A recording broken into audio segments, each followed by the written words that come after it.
Good evening everyone. కొలస్సీలకు రాసిన పత్రిక 2వ అధ్యాయం 13 నుంచి 15 వరకు. మరియు అపరాధముల వలనను శరీరమందు సున్నతి పొందక యుండుట వలనను మీరు మృతులై ఉండగా దేవుడు రాతరూపకమైన ఆజ్ఞల వలన మన మీద రుణముగాను మనకు విరోధముగాను నుండిన పత్రమును మేకులతో సిలువకు కొట్టి దాని మీది చేవ్రాతను తుడిచివేసి మనకు అడ్డము లేకుండా దానిని ఎత్తివేసి మన అపరాధములన్నిటినీ క్షమించి ఆయనతో కూడా మిమ్మును జీవింపచేసెను. ఆయన ప్రధానులను అధికారులను నిరాయుధులనుగా చేసి సిలువ చేత జయోత్సవముతో వారిని పట్టి తెచ్చి బాహాటముగా వేడుకకు కనుపరచెను. Thank you so much sister. ప్రార్థన చేసుకుందాం. ప్రేమ కలిగిన మా పరలోకపు తండ్రి, మీ ఘనమైన అతి పరిశుద్ధమైన నామానికి వందనాలు, స్తోత్రాలు ప్రభువా. రాత్రి కాల సమయంలో మీ సన్నిధికి చేరి మిమ్మల్ని స్తుతించడానికి దయచేసిన అవకాశాన్ని బట్టి మీకు స్తోత్రాలు. ఈ సమయంలో వాక్యాన్ని ధ్యానించిన ఉంటుండగా ప్రభువా మాతో మాట్లాడమని ప్రాధేయపడతా ఉన్నాం తండ్రి. గడిచిన కాలంలో అనేక సార్లు ఆత్మీయంగా మేము బలహీన పరిస్థితుల్లో ఉంటున్నప్పుడు, ప్రభు ఆత్మీయ అవసరతలో ఉంటున్నప్పుడు ప్రభు వాక్యం ద్వారా మమ్మల్ని దర్శించారు ప్రభు, నాయన పోషించారు, బలపరిచారు, ఆదరించారు. అందుని బట్టి మిమ్మల్ని స్తుతిస్తూ మిమ్మల్ని ఆరాధిస్తూ ఉన్నాం ప్రభు. ఈ సమయంలో ప్రాధేయపడతా ఉన్నాం తండ్రి. మాలో ప్రతి ఒక్కరి యొక్క ఆత్మీయ పరిస్థితిని ఎరిగిన దేవుడవు ప్రభు, మా అవసరతలు ఎరిగిన దేవుడవు ప్రభు. నాయన ఆత్మీయంగా ప్రభు తృప్తిపరచబడడానికి ప్రభు నాయన సహాయం దయచేయమని ప్రభు, నాయన వాక్యం ద్వారా వెలిగింపబడడానికి కృప చూపించమని, సరైన తీర్మానాలు తీర్మానించుకోవడానికి కావలసిన వాతావరణం, విశ్వాసం దయచేయమని ప్రాధేయపడతా ఉన్నాం ప్రభు. మాటలను అంగీకరించడానికి, వాక్యాన్ని గౌరవించడానికి ప్రభు నాయన మేమంతరం కూడా వాక్యపు వెలుగులో పరిశీలించుకోవడానికి మా జీవితాలు సహాయం దయచేయమని ప్రాధేయపడతా ఉన్నాం. కృప చూపించండి ప్రభు నాయన. ఈ సమయాలన్నిటిని బట్టి మిమ్మల్ని స్తుతిస్తూ మిమ్మల్ని ఆరాధిస్తూ గనపరుస్తూ ఉన్నాం. మీ గొప్పతనాన్ని బట్టి, ఔన్నత్యాన్ని బట్టి, మీ ప్రేమను బట్టి, వాత్సల్యతను బట్టి, విశ్వాస్యతను బట్టి ప్రభువా మీకు వందనాలు, స్తోత్రాలు. మీ ప్రేమను బట్టి మీకు వందనాలు, సార్వభౌమాధికారాన్ని బట్టి, మీ పరిపాలనను బట్టి ప్రభువా, న్యాయమైన మీ తీర్పులను బట్టి ప్రభువా మిమ్మల్ని స్తుతిస్తూ ఆరాధిస్తూ గనపరుస్తూ ఉన్నాం.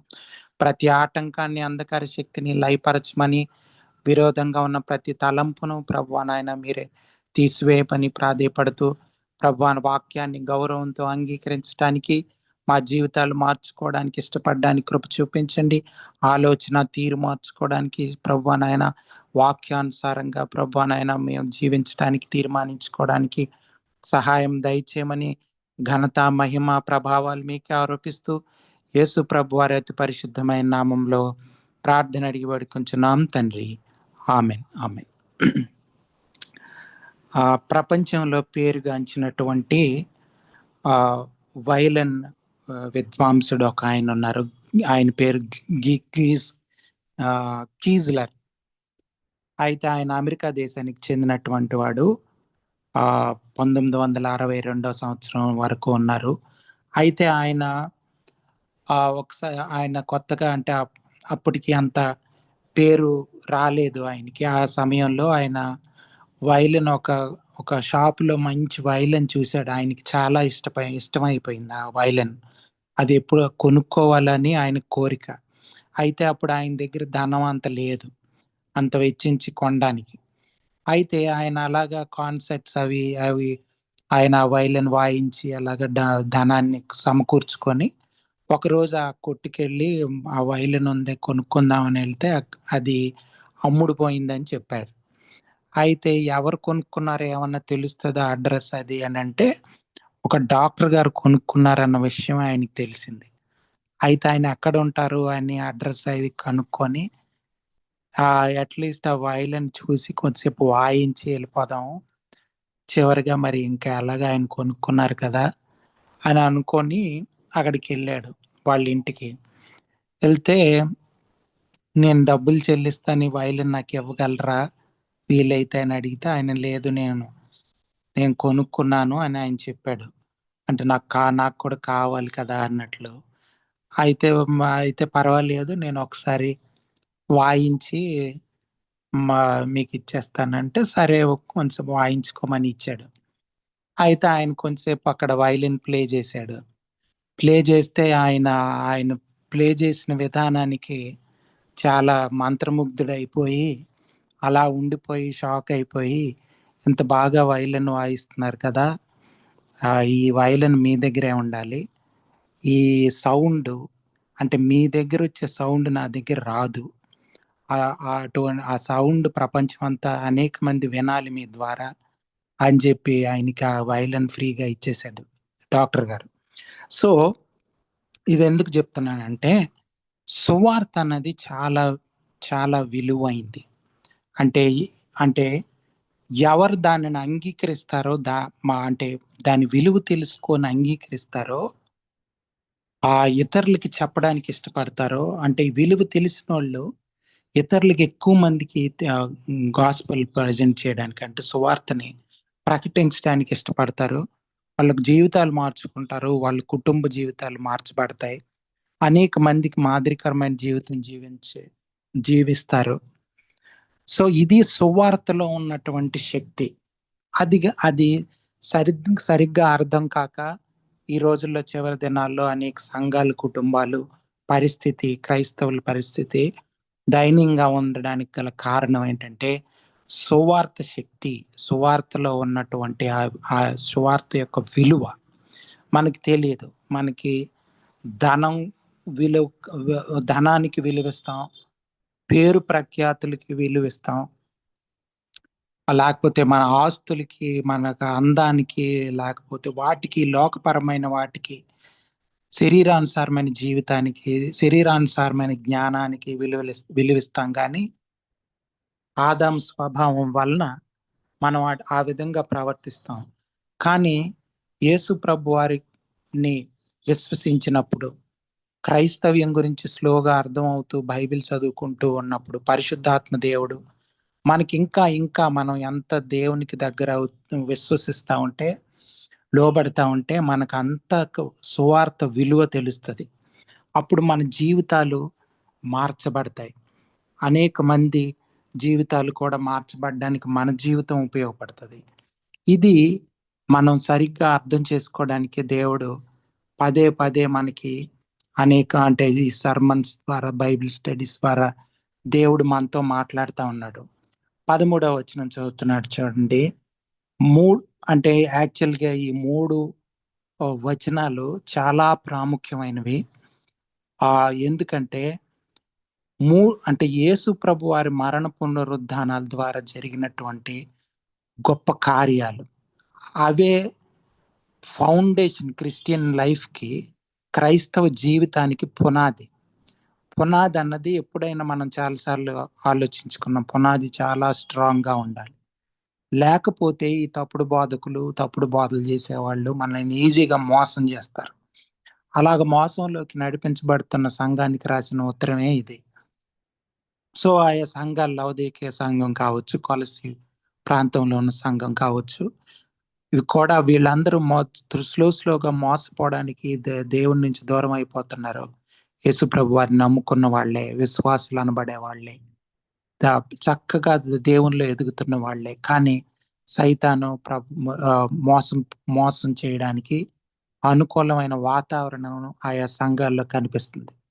సో, మనం కూడా మన సంఘాలు దృఢంగా ఎటువంటి తప్పుడు బోధలకి మనం లొంగకుండా, మోసపోకుండా ఉండాలంటే ఈ పునాది చాలా అవసరం.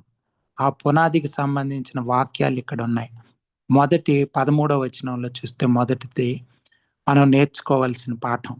మరియు అపరాధముల వలనను శరీరమందు సున్నతి పొందకయుండుట వలనను మీరు మృతులై ఉండగా, అంటే యేసు ప్రభువారిని అంగీకరించక ముందు, అంటే యేసు ప్రభువారిని మనం అంటే యేసు ప్రభువారు సిలువలో చేసిన కార్యం సరిగ్గా అర్థం చేసుకొని దానికి లోబడి మన మనస్తత్వం, లోకం, శరీరం ఇవన్నిటిని అర్థం చేసుకొని మనం యేసు ప్రభువారిని నమ్మక ముందు, ఎవరైతే నమ్ముకోలేదో వాళ్ళు, నమ్ముకున్నారో వాళ్ళ పాత జీవితం గురించిన మాటలివి.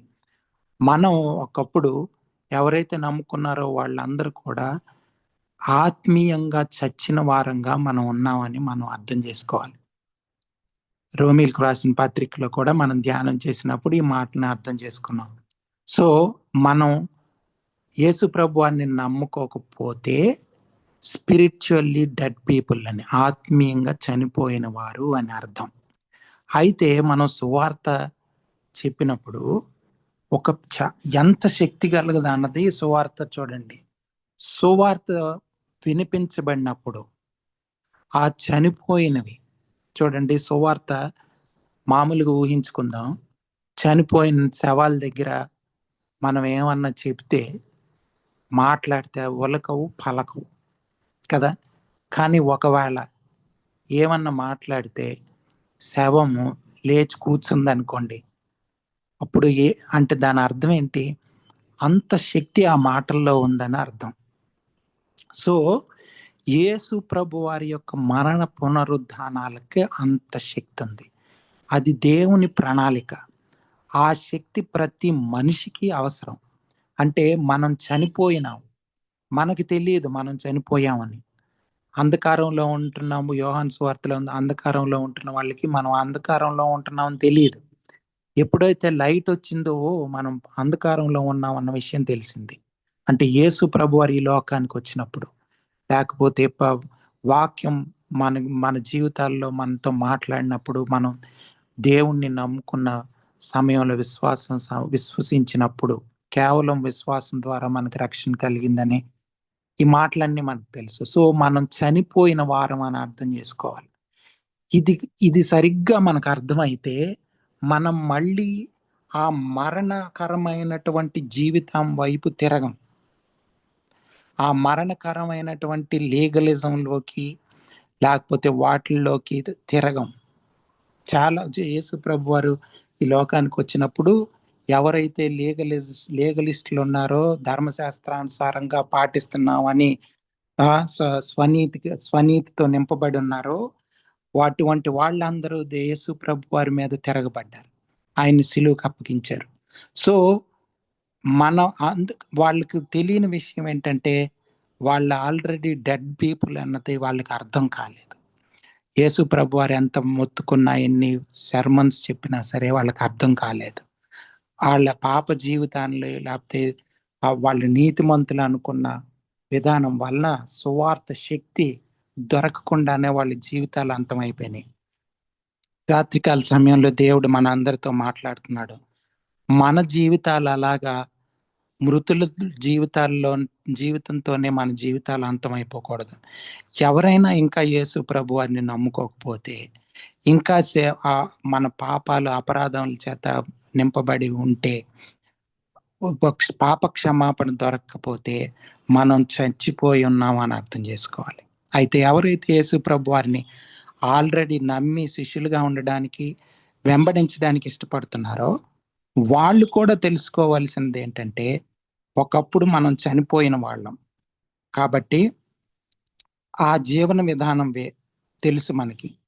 ఒకప్పుడు డెడ్ రిలీజియన్ మనలో ఉండుండొచ్చు. మనం చిన్నప్పటి నుంచి కొంతమంది అన్యులయ్యి, అంటే కొంతమంది అసలు యేసు ప్రభు వారి తెలియని వాళ్ళు సడన్ గా నమ్ముకున్న వాళ్ళు, సువార్తను విని నమ్ముకున్న వాళ్ళు ఉండొచ్చు.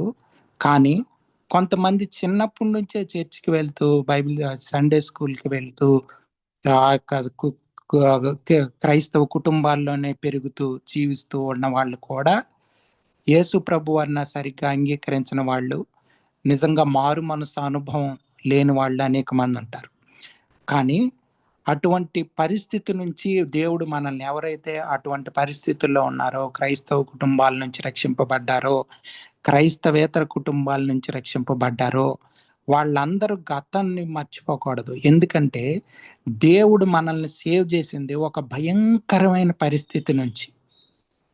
ఒక భయంకరమైన నరకంలోకి వెళ్ళిపోవాల్సిన మనల్ని, ఒక భయంకరమైనటువంటి అంధకారంలో చనిపోయిన వాళ్ళని దేవుడు లేపాడు.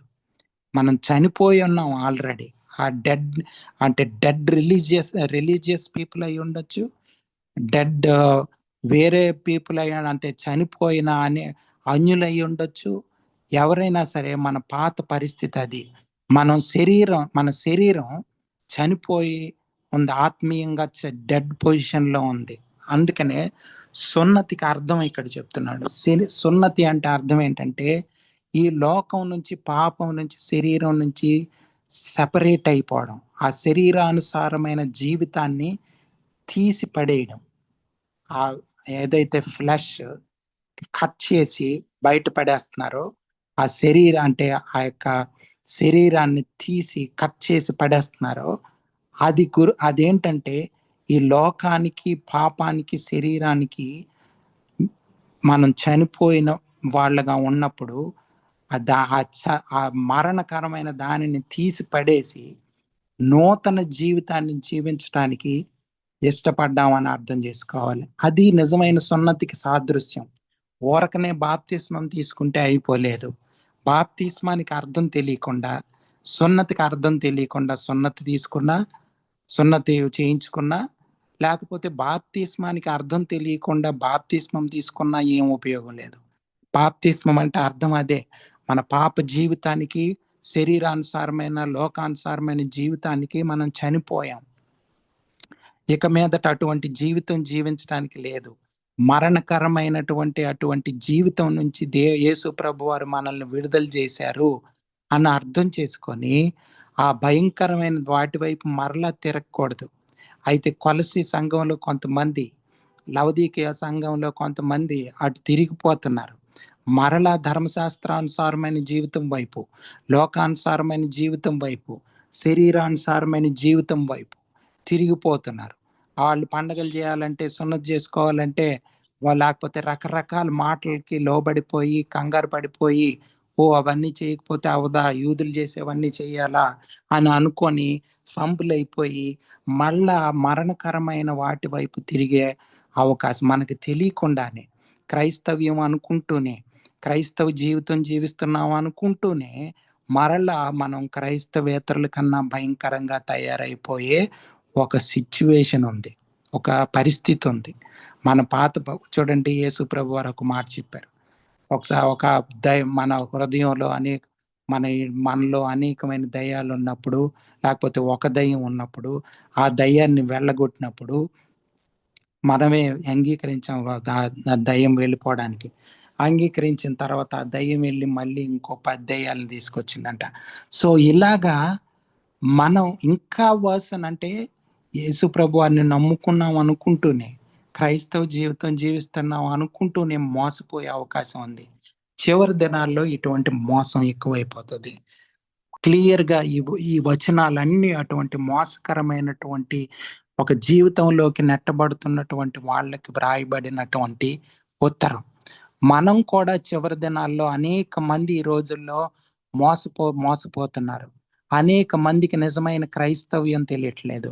పునాది గట్టిగా లేదు చాలా మందికి. సో ఇది మనం యొక్క రాత్రికాల సమయంలో అర్థం చేసుకోవాలి. బాప్తిస్మం అంటే అర్థం ఏంటంటే, మనం పాప జీవితానికి చనిపోయాం. నీళ్లలో మునగడం అంటే అర్థం ఏంటంటే, పాప జీవితానికి చనిపోయానని ప్రకటించడం. నేను ఇంతకు ముందు కూడా చాలాసార్లు చెప్పాను.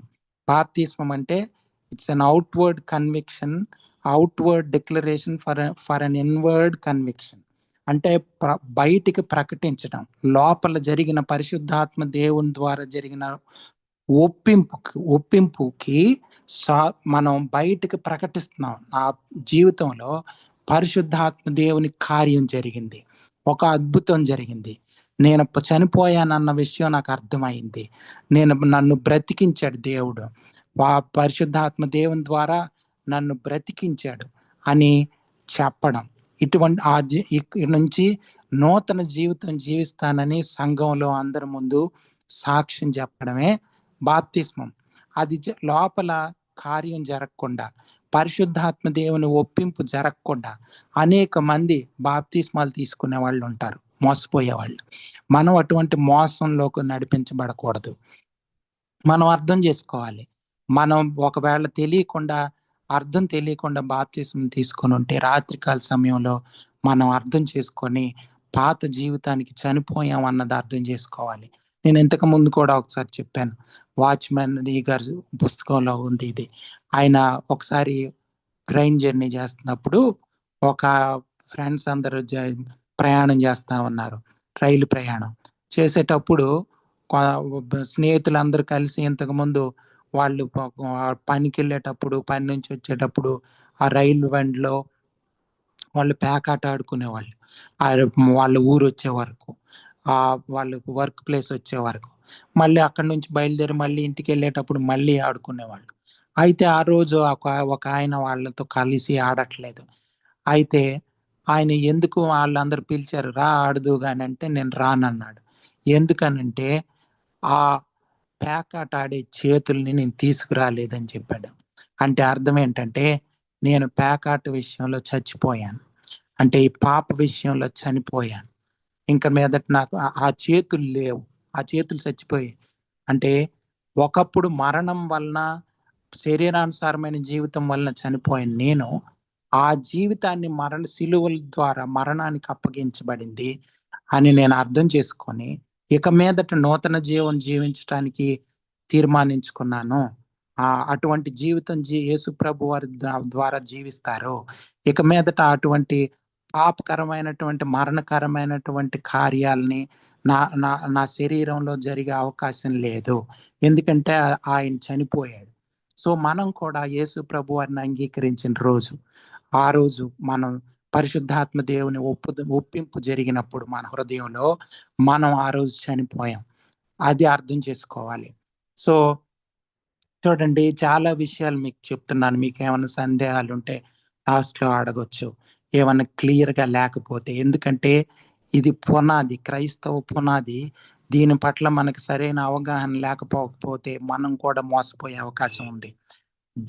చూడండి 14వ వచనం. సో, మనం చనిపోయాం అన్నది మనం మనం ఎప్పుడు మర్చిపోకూడదు. పాపంలో ఉంటున్నప్పుడు మనం ఆత్మీయంగా చనిపోయాం.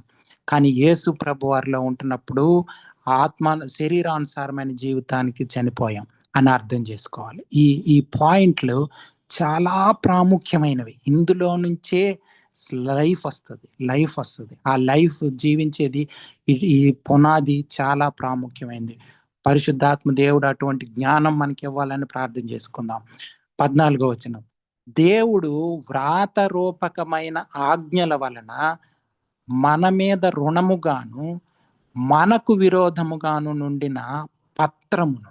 అంటే చూడండి, మనం చాలా సార్లు రోమీయులకు రాసిన పత్రికలో చాలా క్లియర్‌గా ఉంది.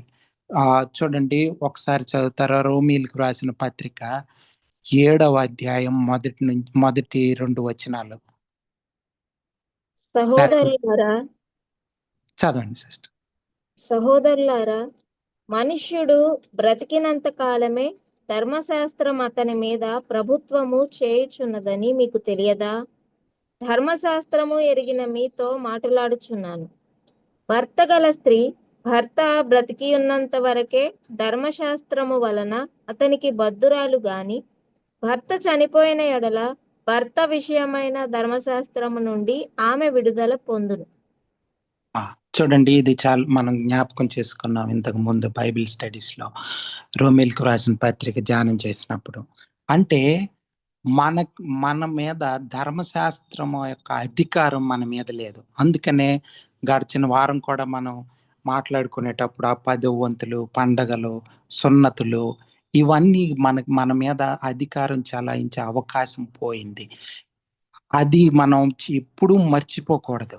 చూడండి, ఆహ్, ఆహ్, దేవుడు వ్రాతరూపకమైన ఆజ్ఞలు, అంటే మోషే ద్వారా ధర్మశాస్త్రం ఆ యొక్క ఇశ్రాయేలీయులకు ఇచ్చాడు దేవుడు. అంటే దేవుడు కోరుకుంటున్నటువంటి పరిశుద్ధమైన జీవితాన్ని ఒక 10 ఆజ్ఞల్లో చూపించి వాళ్ళకి వ్రాసి ఇచ్చాడు పాటించమని. కానీ ఎవరైనా పాటించగలరా అంటే, శరీరానుసారమైన జీవితంతో, ఈ మృతమైనటువంటి ఈ శరీరంతో జీవించే అవకాశం లేదని వాళ్ళు అర్థం చేసుకొని దేవుని వైపు మీద ఆధారపడిన వాళ్ళున్నారు. కానీ అనేక మంది వాళ్ళని వాళ్ళే మోసం చేసుకొని 10 ఆజ్ఞలు పాటిస్తున్నాం, 10 వంతులు ఇస్తున్నాం, ఉపవాస ప్రార్థనలు చేస్తున్నాం అని స్వనీతిని ప్రకటించుకొని దేవునికి వ్యతిరేకమైపోయిన వాళ్ళు, పరిసయ్యులు లాంటి వాళ్ళు అనేక మంది దేవునికి దూరం అయిపోయారు. అది పాపం అనే వాళ్ళకి అర్థం కాలేదు. వాళ్ళు దేవునికి ఇష్టమైన జీవితం జీవిస్తున్నాం అనుకునే వాళ్ళకి జీవితాలు అంతమైపోయినాయి. యేసు ప్రభు వారు ఈ లోకానికి వచ్చినప్పుడు వాళ్ళకి వాక్యం చెప్పినప్పుడు వాళ్ళకి అర్థం కాలేదు. కొంతమంది నమ్ముకున్నారు, కొంతమందికి అర్థమైంది, కానీ అనేక మందికి అర్థం కాలేదు. చివరికి యేసు ప్రభు వారిని వాళ్ళు సిలువకు అప్పగించారు, కానీ వాళ్ళ జీవితాలు మార్చుకోలేదు. కానీ మనం రాత్రికాల సమయంలో అర్థం చేసుకోవాలి, ఈ ధర్మశాస్త్రానుసారమైన జీవితం లేకపోతే ఆ రూల్స్ రెగ్యులేషన్స్ అవి పాటిస్తామంటే మళ్ళా మనం ఆ మరణకరమైన జీవితంలోకి వెళ్ళిపోతాం.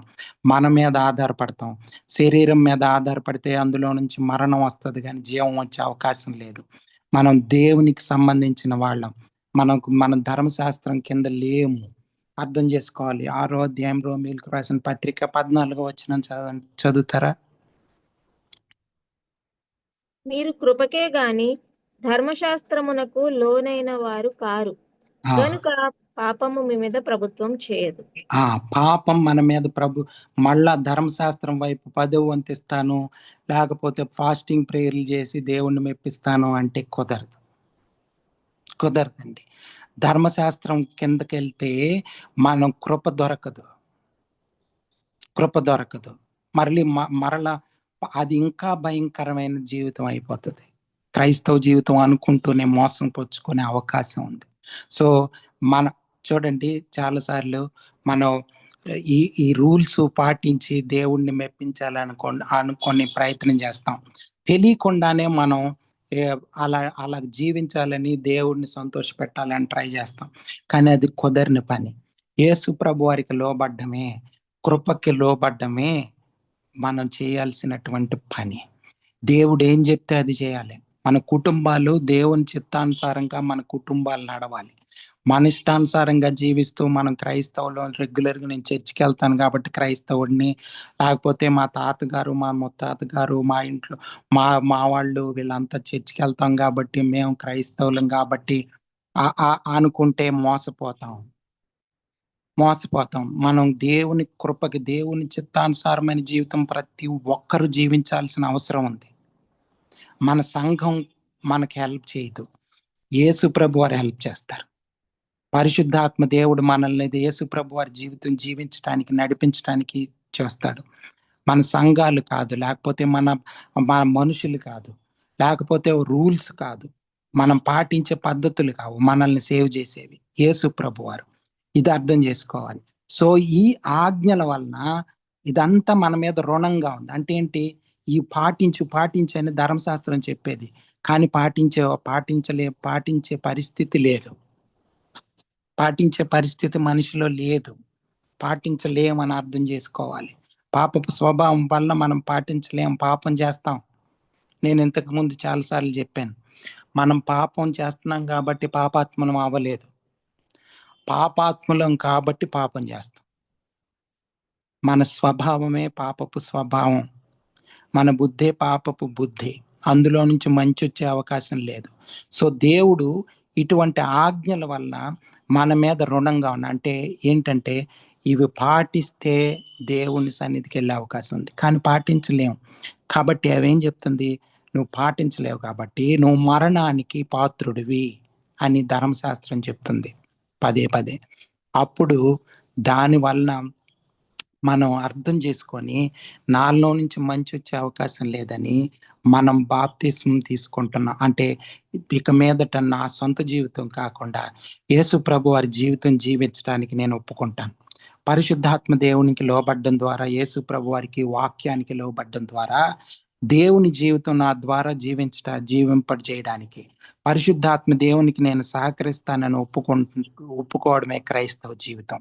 సో అప్పుడు ధర్మశాస్త్రం యొక్క అధికారం మన జీవితంలో ఉండదు. ఇంకా ధర్మశాస్త్రం మనల్ని నువ్వు అది చేయలేదు, ఇది చేయలేదు, ఈ పని చేయలేదు, ఆ పని చేయలేదు, ఆ పండుగ చేయలేదు, సున్నతి చేసుకోలేదు అని మన మీద అధికారం చెలాయింపు లేదు. ఎందుకంటే యేసు ప్రభు వారు ఆ ధర్మశాస్త్రాన్ని సంపూర్ణంగా నెరవేర్చి దానిని సిలువకు అప్పగించేశాడు. అంటే ధర్మశాస్త్రాన్ని కొట్టివేయడానికి యేసు ప్రభు వారు రాలేదు ఈ లోకానికి, అంటే దేవుడే కదా మరి ధర్మశాస్త్రాన్ని ఇచ్చాడని మీరు అనుకోవచ్చు. దేవుడే ఇచ్చాడు. కానీ అందుకనే యేసు ప్రభు వారి ద్వారా ఆ ధర్మశాస్త్రం నెరవేర్చి దాన్ని అధికారం మన జీవితాల్లో లేకుండా దేవుడు చేశాడు. ఇది సువార్త. ఇది మనం అర్థం చేసుకోవాల్సిన క్రైస్తవ్యం. సో కాబట్టి మనం ఇక మీదట చేయాల్సింది దేవుని చిత్తం. యేసు ప్రభు వారులా జీవించి చూపించిన జీవితం జీవించాలి. ఆయన ప్రతి దానికి దేవుని మీద ఆధారపడేవాళ్ళు. 12 మంది శిష్యుల్ని ఏర్పరచుకోవాలన్నా, ఏ పని చేయాలన్నా, ఏ ఊరెళ్ళి సువార్త ప్రకటించాలన్నా, ఏ ప్రాంతంలో ఉండాలన్నా రాత్రంతా ప్రార్థన చేసుకొని దేవుని చిత్తం నెరవేర్చేవాళ్ళు. ఇది మనం క్రైస్తవ జీవితం గురించి అర్థం చేసుకోవాలి. ఇది మనం జీవించాల్సిన పద్ధతి. క్రైస్తవ జీవితం జీవించాల్సిన పద్ధతి. మన సంఘాలు, మన పరిచర్యలు నడిపించాల్సిన పద్ధతి. లేకపోతే మోసపోయే అవకాశం ఉంది. మోసపోతున్నారు, అనేక మంది మోసపోతున్నారు కూడా. సో కాబట్టి వాటిని మేకులతో సిలువకు కొట్టేశాడు. ఇది అర్థం చేసుకోవాలండి. మళ్ళీ పాత ధర్మశాస్త్రానుసారమైన జీవితం వైపు తిరగకూడదు. దాని మీద చేవ్రాతను తుడిచేశాడు దేవుడు. తుడిచేశాడు. పాత నిబంధనలో ఉంది కదా, అక్కడ ఉంది కదా, ఇక్కడ ఉంది కదా అని మళ్ళీ దాని వైపు తిరిగామా, మోసకరమైనటువంటి వాక్యాలు చూపించి మనల్ని ఎవరైనా మోసం చేయడానికి ప్రయత్నిస్తే లొంగిపోయే అవకాశం ఉంది. ఇందులో ఈ పునాదిలో స్ట్రాంగ్ గా లేకపోతే ఈ వాక్యాలన్నీ సరిగ్గా అర్థం కాక చేసుకొని నిజమైన క్రైస్తవ జీవితం అంటే ఇదని మన మనస్సుల్లో, మన హృదయాల్లో పరిశుద్ధాత్మ దేవునికి లోబడి ప్రార్థన చేసుకొని వాక్యాలు నాకు గుర్తుండాలి, పరిశుద్ధాత్మ దేవ నేను నా జీవితం మార్చుకోవాలి అని ఉండకపోతే, అటువంటి మనసు లేకపోతే మనం మోసపోతాం. చేవ్రాతను తుడిచేశాడు. మనకు అడ్డము లేకుండా దానిని ఎత్తివేశాడు. మన అపరాధాలన్నీ క్షమించబడ్డాయి. ఇది అర్థం చేసుకోవాలి.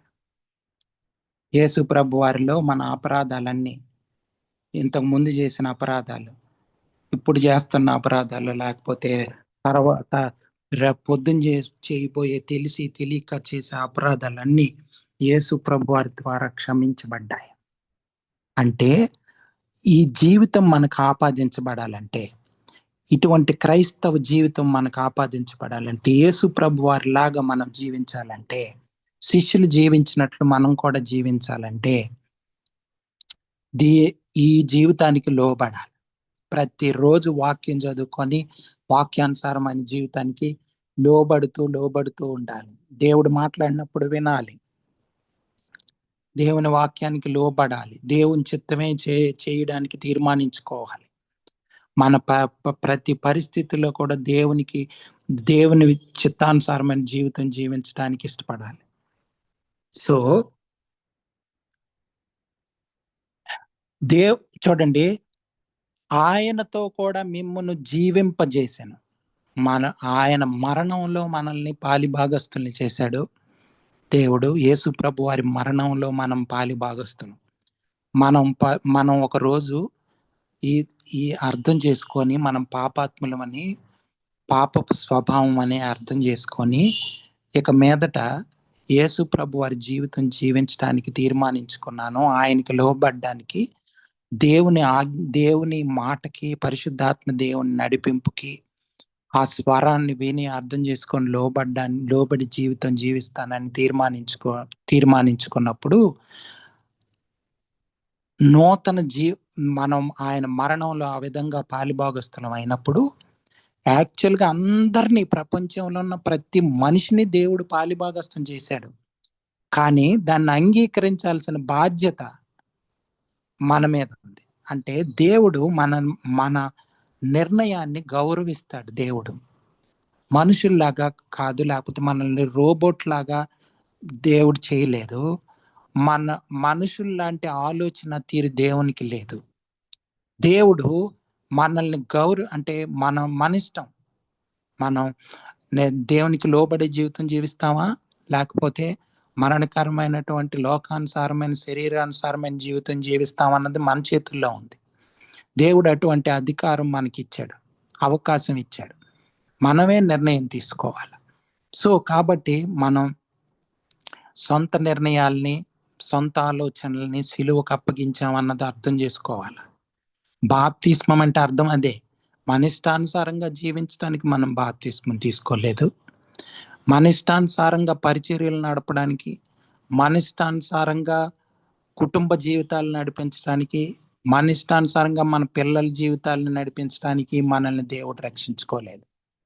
దేవుని చిత్తానుసారమైన జీవితం మనకిచ్చి, మన జీవితాలని బాగు చేసి, మనల్ని తనతో పాటు ఆయన పరలోకంలో ఆయనతో పాటు ఉంచుకోవడానికి, ఆయనతో పాటు కలిసి ప్రభుత్వం చేయడానికి యేసు ప్రభు వారు ఈ లోకానికి వచ్చి మనల్ని జీవింపజేశాడు. మనం చచ్చిపోయిన వారుగా ఉన్నప్పుడు బ్రతికించాడు మనల్ని. ఇది అర్థం చేసుకోవాలి. ఆయనతో కూడా మిమ్మును జీవింపజేశాడు తండ్రి యేసు ప్రభు వారితో పాటు. ఆయన సిలువలో మరణించాడు, తిరిగి లేచాడు 3వ దినాన. సో అలాగే మనం కూడా ఆయనతో పాటు లేసాం. కానీ లెగిసింది ఆయనతో పాటు లేచింది ఇంక మీదట మళ్ళీ పాప జీవితానికి, ధర్మశాస్త్రానుసారమైన జీవితానికి, లేకపోతే శరీరానుసారమైన జీవితానికి లోబడ్డానికి కాదు, పాపానికి లోబడ్డానికి కాదు, మన క్రైస్తవ జీవితం జీవించడానికి యేసు ప్రభు వారు మన ద్వారా జీవింపజేసేటట్లు పరిశుద్ధాత్మ దేవునికి సహకరించడానికి యేసు ప్రభు వారి ద్వారా మనల్ని జీవింపజేశాడు. ఆయన ప్రధానులను, అధికారులను నిరాయుధులుగాను చేశాడు. అంటే ఏంటి? ఇంతకు ముందు మన జీవితం మీద అంధకార శక్తులు పనిచేసేవి. వాళ్ళ అధికారం, సైతాన్ అధికారం ఉండేది మన జీవితాల్లో. పాప జీవితంలో ఇంతకు ముందు సైతాన్ అధికారం, సైతానికి లోబడేవాళ్ళు. ఇది కొనుక్కో, అలా తిను, లేకపోతే ఈ విధంగా ఉండు అంటే ఇష్టం జీవించేవాళ్ళం. ఆ విధంగా రోడ్డు మీద నడుస్తున్నప్పుడు మన కంటికి ఏది నచ్చితే అదే కొనుక్కోవడం.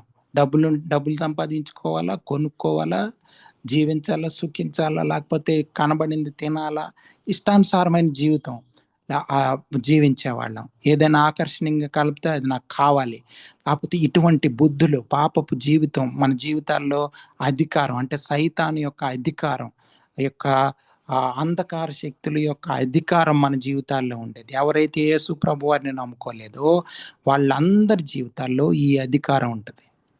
ఎవరైతే యేసు ప్రభు వారిని నమ్ముకొని కూడా దేవుని చిత్తానుసారమైన జీవితం జీవించకుండా ఉంటారో వాళ్ళు కూడా తెలియకుండానే వాళ్ళ జీవితం మీద అధికారాన్ని సైతానికి, అంధకార శక్తులకి ఇస్తున్నాం. చూసారా? ఈ కనువిప్పు మనకు జరగాల. ఈ కనువిప్పు జరగకపోతే క్రైస్తవ జీవితం జీవించలేం. సొంతంగా ఎంత ప్రయత్నించినా క్రైస్తవ జీవితం జీవించేది కాదు. దేవునికి లోబడ్డం ద్వారానే సాధ్యం. వాళ్ళందరినీ అంధకార శక్తులు, సైతాన్ని, వీటన్నిటిని కూడా దేవుడు సిలువలో వాటి మీద జయోత్సాహంతో వాళ్ళని అందరినీ ఎదుర్కొని వాళ్ళని మట్టి కరిపించాడు. దేవుడు మరణానికి అప్పగించాడు. వాళ్ళ అధికారం మన జీవితాల్లో ఇంకా లేదు. ధర్మశాస్త్రం యొక్క అధికారం లేదు, సైతాను యొక్క అధికారం లేదు, అంధకార శక్తుల యొక్క అధికారం మన జీవితాల్లో లేదు లేదు లేదు. కానీ మనం వాటికి అధికారం ఇచ్చే అవకాశం ఉంది. ఇది నమ్మకుండా దేవుడు చేసిన రక్షణ ప్రణాళికని, ఇటువంటి విమోచన కార్యాన్ని మనం అర్థం చేసుకోకుండా మళ్ళా సైతానికి వాటికి అధికారం ఇచ్చే అవకాశం ఉంది. మళ్ళీ అవి పాటించి పండగలు చేసి అవి చేసి ఇవి చేసి దేవుణ్ణి సంతోష పెట్టచ్చు అని ఎవరైనా మోసం చేస్తే మోసపోయే అవకాశం ఉంది. కాబట్టి మనం సిలువ యొక్క విక్టరీ ప్రతిరోజు మన జీవితంలో ఉండాలి. ఆ జయోత్సాహం మనం కోల్పోకూడదు. ఆ సంతోషం కోల్పోకూడదు. సైతాను మనం సంతోషంగా ఉండడం ఇష్టం ఉండదు. అందుకే క్రైస్తవుడివే, కరెక్టే, దేవుని చిత్తమే కాదంటలే, కానీ ఇది కూడా చెయ్యు, అది కూడా చేయాలా, ఇవి కూడా చేయాలా అని చెప్పి మనల్ని మోసం చేస్తారు. మనం చేయాల్సింది అవి కాదు. మనం చేయాల్సింది దేవునికి లోబడ్డం ప్రతి విషయంలో. అప్పుడే నిజమైన క్రైస్తవ జీవితం జీవించే అవకాశం ఉంటుంది. లేకపోతే క్రైస్తవ జీవితం అంటే తెలియకుండానే లోకాన్ని విడిచిపెట్టే అవకాశం ఉంటుంది. చూడండి, ఆ అధికారుల్ని, ప్రధానుల్ని నిరాయుధులుగా చేశాడు. అంటే వాళ్ళు వాడే వెపన్స్ మొత్తాన్ని డిస్ట్రాయ్ చేసాడు దేవుడు. అంటే ఇంకా ఏ వెపన్ మన మీద పని చేయకుండా దేవుడు చేశాడు. కానీ ఆ వెపన్ పని చేయదు. ఎప్పుడు పని చేయదంటే దేవునికి అధికారం ఇస్తే పని చేయదు, దేవుని చిత్తం చేస్తే పని చేయదు. కానీ ఇవన్నిటిని నమ్మకుండా మనం మళ్ళీ ఆ లీగలిస్టులు చెప్పేది, తప్పుడు బోధకులు చెప్పేది నమ్మితే మళ్ళీ దేవుని సైతానికి అధికారం ఇచ్చినట్లే అవుతుంది. ఇది అర్థం చేసుకోవాలి. సో కాబట్టి సిలువ జయోత్సాహం మనందరి జీవితాల్లో ఉండాలి. మనందరి అపరాధాలు సంపూర్ణంగా కొట్టివేయబడ్డాయి ఆల్రెడీ. కానీ వాటిని నమ్మి మనం ప్రయాణం చేస్తే అవి మన జీవితాల్లో అవి ఆపాదించబడతాయి. ఇంక నేను చెప్తుంది అర్థం అవుతుంది అనుకుంటున్నాను. ఆల్రెడీ దేవుడు జయం సాధించేశాడు సిలువలో. కానీ దాన్ని నమ్మి మనం దేవుని చిత్తం చేయకపోతే ఆ జయోత్సాహం మన జీవితాల్లో ఉండదు, కనిపించదు. దేవుడు తీసుకొచ్చిన ఆ రక్షణానందం మన జీవితాల్లో కనిపించదు. యేసు ప్రభు వారి ద్వారా వచ్చినటువంటి ఆ రక్షణ, ఆ యొక్క ఆత్మ ఫలం మన జీవితాల్లో కనిపించదు. చూడండి, ఇది ఈ చివరి దినాల్లో మనం అర్థం చేసుకొని జీవితాలు మార్చుకోవాల్సిన అవసరం ఉంది. మీకేమన్నా సందేహాలు, అనుమానాలు ఉంటే అడగొచ్చు. నేను చెప్పింది అర్థం కాకపోయినా అడగొచ్చు, లేకపోతే డౌట్లు ఉన్న అడగొచ్చు, నేర్చుకున్నవి చెప్పొచ్చు.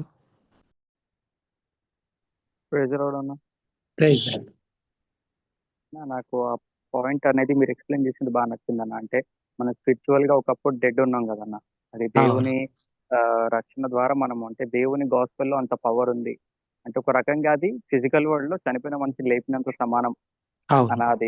అది ఇంకా డీప్ గా అర్థమైందన్న. అన్న ఇప్పుడు మీరు చెప్పినట్టుగా అంటే మనం ఆ రూల్స్ కిందికి రాము, అంటే సర్టన్ రూల్స్ తో ముందుకు సాగలేమని చెప్పారు కదన్న.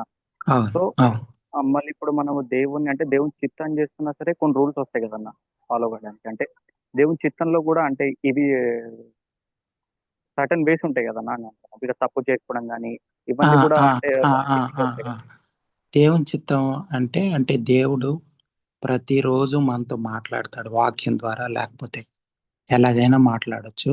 మోస్ట్లీ 99% వాక్యం ద్వారా దేవుడు మాట్లాడినప్పుడు మనం దేవునికి లోబడ్డమే అంతే. మనం చేయాల్సిందంతా ఏంటంటే దేవునికి లోబడితే ఆయన మన ద్వారా జీవిస్తాడు. యేసు ప్రభు వారి జీవితం మన ద్వారా వస్తుంది. మనం సొంతంగా జీవించలేం క్రైస్తవ జీవితం. లోబడాలి. ఆ లోబడే మనసు మనకు కావాలని ప్రార్థన చేసుకుంటూ ఉన్నప్పుడు రోజు రోజుకి ఒబీడియన్స్ అన్నది మన జీవితాల్లో గమనించవచ్చు. ఆ ఒబీడియన్స్ ఎలాగంటే అది కూడా పరిశుద్ధాత్మ దేవుడే మనకి దయచేస్తూ ఉంటాడు. ఇంకా పెరుగుతుంటది. దేవునికి దగ్గర అవుతూ ఉంటాం. దేవుని చిత్తం ఈజీగా అర్థమయ్యే పరిస్థితి ఒకరోజు వస్తుంది. ఇది క్రైస్తవ జీవితం. అంటే క్రైస్తవ జీవితం కొన్ని రూల్స్ పెట్టుకొని పాటించే విధంగా లేదు, ఎందుకంటే అది పాటించలేము. మీరు చూడండి, సింపుల్ ఎగ్జాంపుల్ నేను చాలాసార్లు చెప్తాను. డిసెంబర్ 31 రాత్రి మనం అనుకుంటాం, రేపటి నుంచి ఇవి చేయను, అవి చేయను, లేకపోతే ఇలా జీవిస్తాను, అలా జీవిస్తాను, ఎక్సర్సైజ్ చేస్తాను, లేకపోతే ప్లాస్టిక్ వాడను, రకరకాల ఏవో. కానీ కొన్ని రోజుల తర్వాత మళ్ళీ మామూలు అయిపోతుంది. ఎందుకంటే మన వల్ల కాదు. ఎందుకంటే మన బుద్ధి మన మీద మనం ఆధారపడినంత కాలం క్రైస్తవ జీవితంతో దేవుని మీద ఆధారపడాలి. అంటే ఎక్కువ ప్రార్థన మీద, వాక్యం చదువుకోవడం ద్వారానే ఆధారపడాలి. వాక్యం చెప్పాలన్నా, పాటలు పాడాలన్నా, లేకపోతే ఏ పని చేయాలన్నా, కుటుంబం నడపాలన్నా, వ్యక్తిగత జీవితం, క్రైస్తవ జీవితం నడపాలన్నా, పరిచర్యలు నడపాలన్నా దేవుని మీద ఆధారపడాలి. ఇది అర్థం చేసుకోవాలి. శిష్యుల జీవితాలు మనకు అర్థమైతే, యేసు ప్రభు వారు జీవించిన జీవితం అర్థమైతే నిజంగా మన క్రైస్తవ జీవితం అర్థం అవుతుంది. ఆ దేవుని చిత్తంలో రూల్స్ అండ్ రెగ్యులేషన్స్ లేవు. ఫర్ ఎగ్జాంపుల్ నీకు చెప్తున్నా, ఇంతకు ముందు పాత నిబంధనలో వాళ్ళు ఏం చేసేవాళ్ళంటే, పాత నిబంధన కాలంలో వాళ్ళు అన్నిట్లో 10వ వంతు తీసి ఇచ్చేవాళ్ళు. ఇప్పుడు చాలా మంది 10వ వంతు ఇస్తున్నాం అని చెప్తున్నారు, కానీ 10వ వంతు ఇవ్వడం చాలా కష్టం. అంటే ఎలాగంటే వాళ్ళు ఇచ్చే 10వ వంతు వేరు, మనం ఇప్పుడు ఇస్తున్న 10వ వంతు వేరు. వాళ్ళు అప్పుడు 10వ వంతులు ఎలాగ ఇచ్చేవాళ్ళంటే, అన్నిట్లో 10వ వంతు ఇస్తే అది నిజంగా క్యాలిక్యులేట్ చేస్తే 30% వస్తుంది. ఇప్పుడు ఇస్తారా? వాళ్ళగా ఇవ్వలేరు. సో కాబట్టి వాళ్ళు కూడా ఇచ్చేవాళ్ళు, ఇవ్వలేదో మనకు తెలీదు, అలాగ చెప్పుకునేవాళ్ళు. కానీ ధర్మశాస్త్రాన్ని తూచే తప్పకుండా పాటించడం అన్నది మనిషి వలన కాని పని. అందుకే యేసు ప్రభు వారు నెరవేర్చి దాన్ని కొట్టేశాడు. ఇక మీదట దాని మీద ఆధారపడి బ్రతకాల్సిన అవసరం లేదు.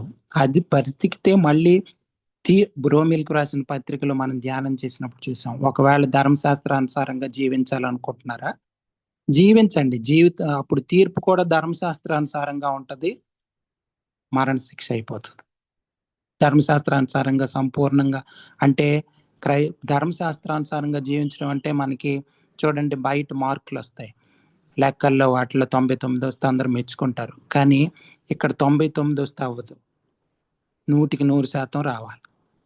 కుదురుద్దా మనిషితో? కుదరదు. పాపపు స్వభావంతో కుదరని పని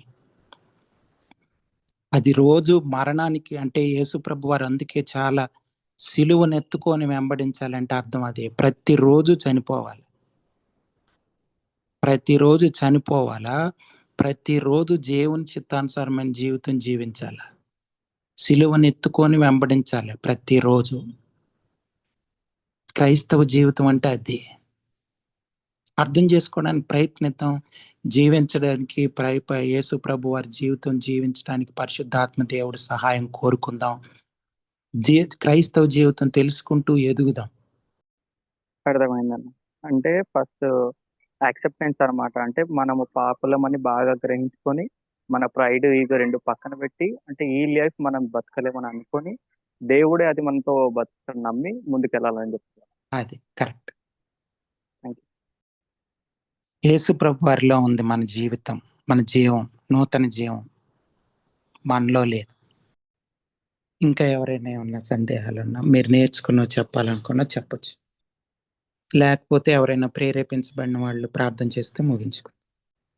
ప్రియమైన పరలోకపు తండ్రి దేవా, మీ కృపను బట్టి మీకు వందనాలు స్తోత్రాలు తండ్రి దేవా. ఈ సాయంకాల సమయంలో తండ్రి దేవా, మరి బైబిల్ స్టడీ నడిపించిన అందరిని బట్టి మీకు వందనాలు స్తోత్రాలు తెలియజేస్తున్నాను తండ్రి. మరి దేవా, కొలిసిల పత్రిక వచ్చి మాట్లాడంబా, ప్రతి మాటను బట్టి మీకు వందనాలు స్తోత్రాలు తండ్రి దేవా. మరి మా జీవితాన్ని తండ్రి మా సొంత నిర్ణయాలతో కానీ తండ్రి, లేకపోతే ఒక చెక్ పోస్ట్ పెట్టుకొని ఇది సాధించి దేవుణ్ణి నడుస్తామని అనుకోకుండా మేము పాపులమని గ్రహించుకొని మీపై ఆధారపడి మిమ్మల్ని వెంబడిస్తూ నడవాలని మాట్లాడిన ప్రతి మాటను బట్టి మీకు వందనాలు స్తోత్రాలు తెలియజేస్తున్నాను తండ్రి. మరి అదే విధంగా తండ్రి దేవ నడిపిస్తూ పథకాన్ని బట్టి మీకు వందనాలు తండ్రి. ఇదే విధంగా మళ్ళీ కోడి తండ్రి దేవ మళ్ళీ ఘనపరుస్తూ మహిమ పరుస్తూ కృప దయచేయమని, సమస్తమైన మహిమ ఘనత ప్రభావాలు మీకే ఆరోపిస్తూ నా ప్రభువున రక్షకుడైన యేసుక్రీస్తులో ప్రార్థన అడిగి వేడుకుంటున్నాను తండ్రి. ఆమేన్. ఆమేన్. ఆమేన్. ఆమేన్.